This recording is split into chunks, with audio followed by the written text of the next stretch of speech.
nous présentons nos excuses à tous ceux qui ont pu être troublés ou offensés. Ton problème prend feu. Amen. Ton problème prend feu. Ton problème prend feu. Amen. Ton problème prend feu. Chanez. Il a été relayé sur les réseaux sociaux des extraits d'un service de puissance dirigé par l'un des serviteurs de la maison. Des mesures disciplinaires et préventives ont été prises en interne afin d'encadrer plus rigoureusement la conduite des ministres et de prévenir toute répétition de telles situations à l'avenir. BTV 3 Infos Plus.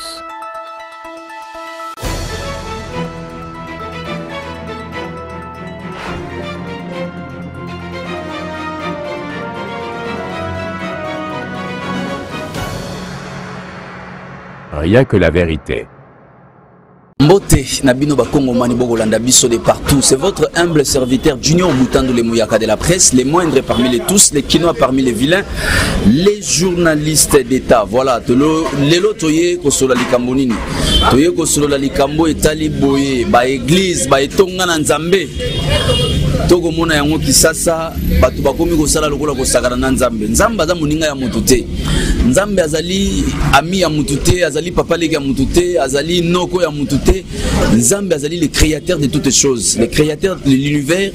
Oya sali yazali mozalisi yenda keli likolo na se esengeli na batu bozali ko exercer bozali ko sala ko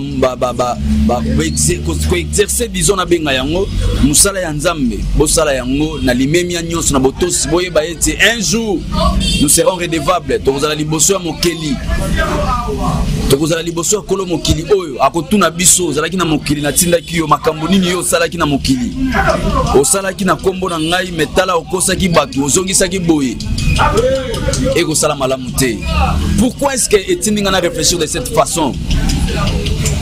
Boye bi ba aventure comme koleka lelo na kati ya betonga boko mona ba comédie koleka lelo na kati ya betonga ba prophétie montée de toutes pièces ba makambo eko sala na ndenge longo banité. Église ya Congo lelo komi lokola na kati ya théâtre. Toko tala ba mangobo, toko tala ba sobe, toko tala ba vie de loin na kati ya ba na ba église. Qu'est-ce qui s'est passé dans une église au Congo? Dans l'église, la porte des cieux. Oh, ya prophète Joël Francis Tatou. Encore un abus pour la 1e fois. Tout le monde a ba prophétie, a ba appel. Moutazan hôtel Songolo na numéro tel tomoni Moutazana se apona limité na 2e rue à Saliboy tomoni bazo bimisa ba mbongo. Nous avons vu de tels miracles, de telles prophéties. On se pose la question, est-ce que c'est vrai? Congolais zala na makanisi zala na boanya pe na sagesse ya koyeba ko discerner prophétie nyonso eza prophétie ya kondimate sengeli na yo to examiner yango avant de valider yango. Miracle ne sont pas miracle té. Il y a des miracles fabriqués par des mankionas, des mankionistes. Le monde dans l'église, l'église dans le monde. Frère Patrice l'avait déjà chanté, il avait déjà prédit.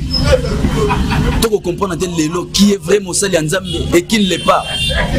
Pourquoi confuser on se pose la question. Mon pasteur Francis Joël Tatou. Cher un miracle à Sali, na kati ya récipient, a tuba produit chimique à sangisi, a bimisi moto. Batouba Loubier, prophète à Sali, pasteur à Sali, miracle. Donc mélange ya ba produit chimique, au bimisi moto dans un seau. Les fidèles babengi yango miracle. Quel genre de miracle to mon a bien été et belé boko lukabo bundisanga après mission parce que je sais tout ce que je suis en train de dire, je dis des vérités. Tout le monde a la délivrance, il y a sete ko bima batna li boum. Ba mingusu ko bima batna li boum. Ba mpese ko bima batna li boum. Est-ce que ce sont des vrais miracles? On ne juge pas. C'est le Dieu qui va juger.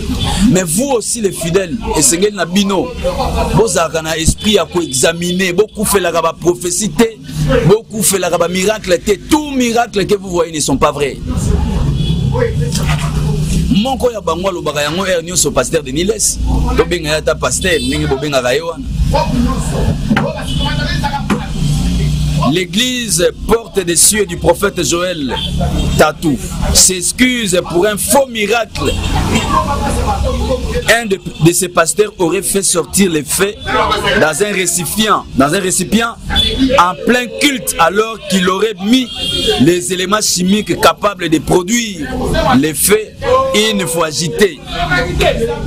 Ne croyez jamais à une église à cause des miracles, chers fidèles. Pour nani pasteur wana sali ya mobongo. Pour déjà leader na bango Joël Francis Tatou, c'est que ça la rappelle déjà ba miracle moko fabriqué. Oye tindi ba descendant na yepi bazaka na même culture. Balobi mafuta bandaka na mutu.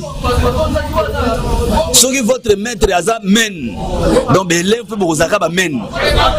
Oyo moko ba pasteur Francis Joël Tatou asali alandika exemple maître na ya salaka. Donc maître na yepa beta ba biloko mankiona yango belève pe bazo fabriquer ba miracle. Pour impressionner les fidèles. Tant on a bon, tant on a l'appel de fond, maman nangai, bon on coûte ba rosenga bino pour qu'il n'ait pas appui, ya ba Soudan à est, bon peut ça bon côté. En fait, nous avons compris des pasteurs. Tant on va multiplier les miracles na bango, ba sala ngo pour na rosala quand tant on a appel de fond, mbongo épais ça manalolenge moko très mystique. Nous demandons à une structure à pasteur, na yebike bozana kata ba structure na bino. Et jibayama pia, yondo za la kamukolo et bébé, balisanga ba pasteur. S'il faut sanctionner même ces pasteurs, même cette église, parce qu'ils sont en train de fabriquer les miracles. Jésus-Christ n'a pas fabriqué les miracles. Mais pourquoi les églises aujourd'hui fabriquent des miracles? Et jibayama pia, ça c'est maintenant sous ta responsabilité. Jésus-Christ te regarde. C'est toi qui es le patron des églises ici à Kinshasa, ici au Congo. Yondo Zali Mokonzi avec l'église de réveil. Dodo Kamba, c'est votre domaine. Impliquez-vous dans ça. Solidarité pastorale et jouer Tenesika Oyo. Parce que l'un de vous a commis de fabriquer un miracle pour nous impressionner les fidèles. Et puis vous êtes au courant de ça. Chers pasteurs, sanctionnez ces pasteurs, mais aussi s'il faudrait même aller loin avec cette sanction, sanctionner même cette église. Parce que beaucoup de tromper les fidèles, peuple de Dieu a perdu.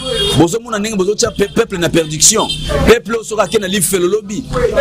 La faute reviendra à vous, pasteurs. Mais pourquoi vous êtes en train d'induire tous ces peuples dans moto?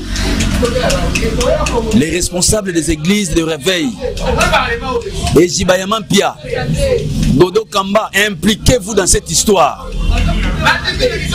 Nous avons vu pour le pasteur Marcelo Awatangu, il a connu des problèmes de justice. Un moment.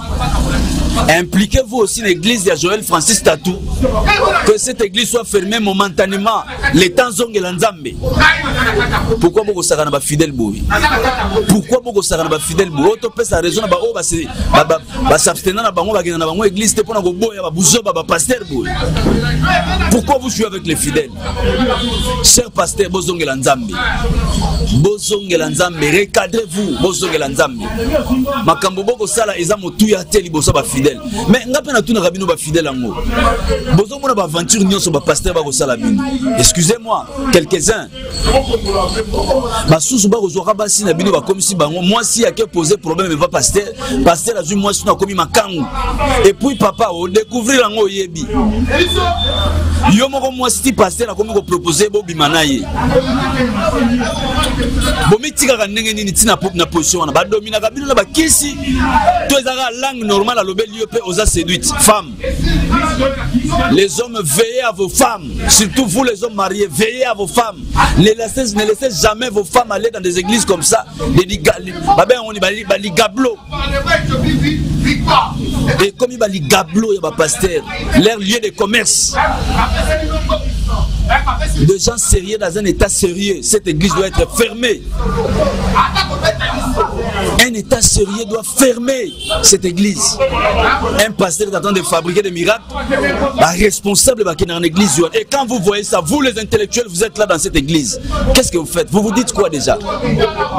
Peuple congolais sosola. Lukanzambe na sérieux. Makamsu toko bika na mboko, c'est parce qu'il n'y a pas de sérieux.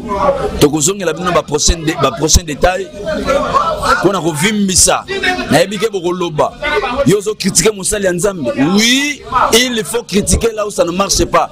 Maintenant, vous avez besoin d'induire la population fidèle, fidèle basique à la moto pour la pasteur. Na pesi mbote na Rolf Kitondo kuna na Cape Town, Afrique du Sud. Papa veillé pour na molonga ni nayo. L'église surtout ba pasteur congolais. Manque on est côté trop na quatre église. Grand frère Popo Six Kasenda na France, héritier Moïla na Strasbourg. Pasteur Nathan, vous je sais que vous êtes dans le vrai. Pasteur Nathan Kimbeni. Na États-Unis d'Amérique. Les prophètes Noël Ngongo. Vous êtes encore dans les vrais. Papa Botika la Nanzela. Na pesi mbote na Simeon dans les États-Unis d'Amérique, ba congolais nyoso bolandi biso de partout. Aimez, likez, abonnez-vous mais aussi partagez massivement cette émission.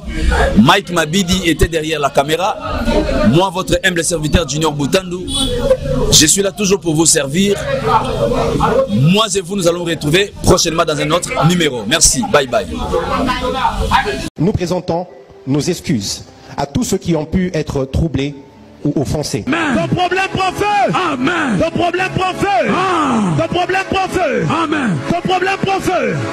Sunday. Il a été relayé sur les réseaux sociaux des extraits d'un service de puissance dirigé par l'un des serviteurs de la maison. Des mesures disciplinaires et préventives ont été prises en interne afin d'encadrer plus rigoureusement la conduite des ministres et de prévenir toute répétition de telles situations à l'avenir.